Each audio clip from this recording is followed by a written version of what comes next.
Hi everyone! Welcome to the Empath Artcast, another love reading, timeless, and general. Take what resonates lang po. Maybe some part of the reading makaresonate kayo, some part of it hindi. Tingnan natin ngayon kung anong love connections, lessons in life, and guidance ang ating mababatid for this reading. Spirit guys, send me messages. Anong love connections ito, lessons in life, and guidance ang nais mong ipabatid sa amin. Mga aral at gabay sa buhay pag-ibig. Tingnan natin muna. Ano bang current thoughts and feelings niya about you? Sa mga panahon na to, ano ba yung mga nais niya sabihin sa'yo? At bakit? Ano bang sitwasyon niya sa ngayon?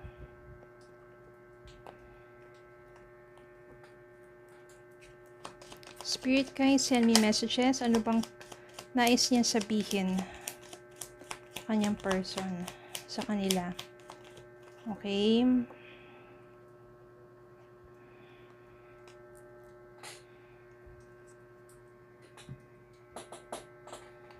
Yan. I hide behind material things. I hid who I really am from you. I am afraid to contact you. Nako. I hide behind material things and I hid who I really am from you. So, marami palang itinago tong person na to sa'yo. Tinago niya kung sino ang tunay na siya at nagtatago siya sa mga material na bagay. Siguro itong taong ito, pinaniwala niya na may kaya siya, ganito ang kanyang estado sa buhay. Pero ang totoo, hindi naman.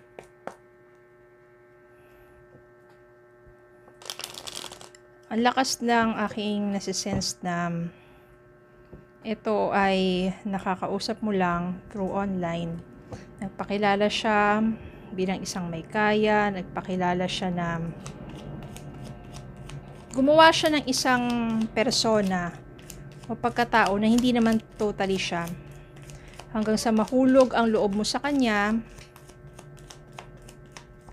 at ngayon na pamahal ka na sa kanya, bigla siya ng ghost. Kaya ngayon, maaring nahulog din ang loob niya sa'yo, pero hindi na niya kayang harapin ka. I am afraid to contact you. Hindi pa niya kayang aminin sa'yo ang katotohanan, kaya I am afraid to contact you.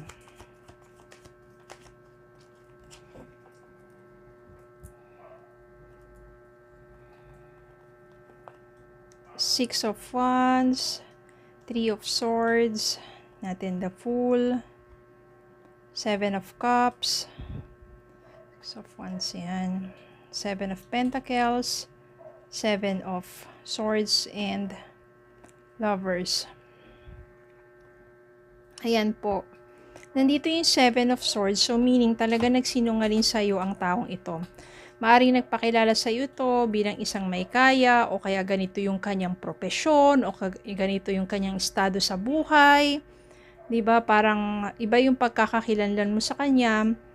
Tinago niya talaga ang tunay na niyang pagkatao. Ngayon, bigla kanyang ginost nang nahulog na ang kanyang kalooban sa iyo at natatakot na siyang aminin sa iyo ang katotohanan.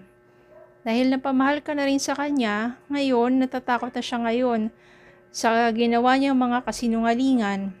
Ikaw, sobrang sakit kasi bigla na lang siya ng ghost.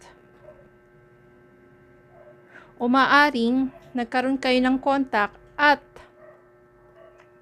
dun mo na pagtanto lahat ng kasinungalingan niya, lahat ng mga ginawa niyang kwento tungkol sa kanya ay hindi naman pala totoo. Gusto niya ng panibagong simula. The Fool dito, gusto niya mag-take ng risk na kontakin ka muli. Gagawa siya ng iba't ibang mga paraan para makausap ka at para mapagbigyan mo siyang muli, para makinig ka sa kanya at para ayusin ang lahat. So yun na nga. Takot pa siyang kontakin ka, especially na nabuko mo siya. at sobrang sakit para sa'yo. Pero gagawa siya ng paraan, iba't ibang mga paraan in order for you to reach out to you, in order for you to listen kung bakit niya nagawa yon. At gagawa rin siya ng iba't ibang paraan na magpakilala siya ng tunay na siya na. Sa bandang huli, ang mangyayari dito, mabibigyan mo siya ng pagkakataon na makapagsimula kayo muli, na makilala ang tunay na siya, kahit sobrang sakit ang ginawa niyang panluloko sa'yo o pagsisinungaling, bibigyan mo siya ng pagkakataon na makilala ang tunay niyang pagkatao. Eventually, you'll become lovers. At sa pagkakataon na yun, no more lies. Just only speak for the truth. Wala nang tatago pang mga kasinungalingan.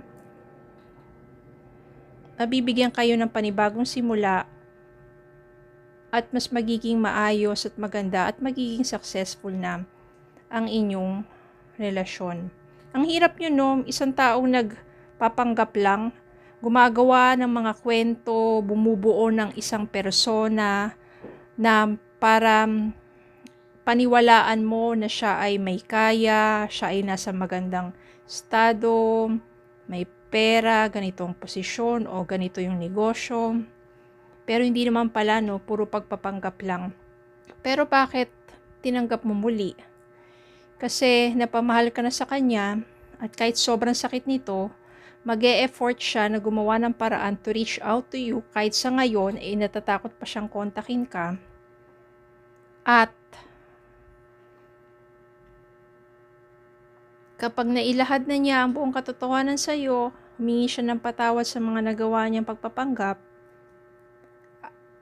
At nandun din, upang kayo'y magsimula muli, makilala ang tunay na pagkatao niya,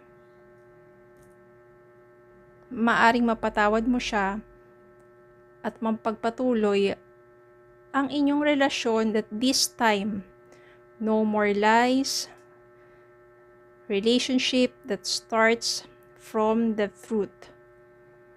Maraming ganyan, no? Maraming iba na talaga nagpapanggap. Lalo na kapag sobrang nahulog ang kalooban mo sa mga taong yan.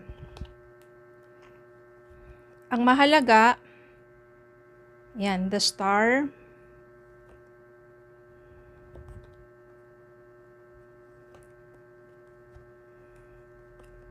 Bottom of the deck, King of Cups. The star dito, binigyan siya ng panibagong direction, which is direction do sa tama. Dahil napamahal din tong taong to sa'yo. Ikaw kasi puro kabutihan at puro katotohanan ang pinapakita mo sa kanya. Kaya eventually siguro nagigilty na siya sa'yo sa mga ginagawa niyang mga pagpapanggap dahil napamahal na rin siya sa'yo. And this time gusto na niyang itama. At yun ang ginawa niya. Mag-e-effort yan para itama ang kanyang mga naging pagkakamali. At kung magbibigay mo siya ng panibagong pagkakataon at makilala ang tunay na siya,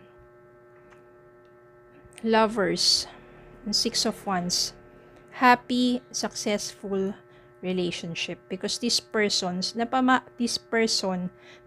na siya sa'yo.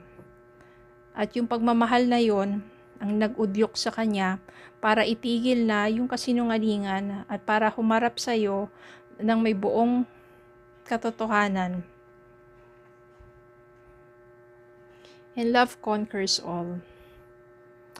Basta po, kapag nangyari sa inyo na meron kayong makausap online, please, alam nyo na yung mga red flags, especially kapag involve ang money. Yung mga scammer po na yan, nako, mag-ingat po kayo dyan. Okay? Kaya mahalaga na makita nyo ang kanilang itsura, video call, not just chat.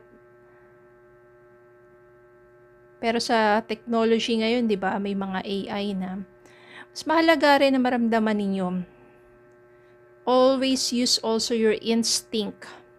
Kapag meron ng mga red flags, especially yung pag-involve ang money, alam mong scammer yan. Stop na. Please. Para hindi kayo mas lalong masadlak sa dusa. Pero kung ganito, this person, gusto niya talagang itry at subukan na gawin ang lahat at iba't ibang mga paraan in order for you to forgive that person at makilala ang tunay na siya. Sige, kilalanin mo ng husto. Okay, so yun lang po. Maraming salamat po for watching. Please don't forget to like, share, comment, subscribe, follow me on Facebook and TikTok. Have a good day po and God bless.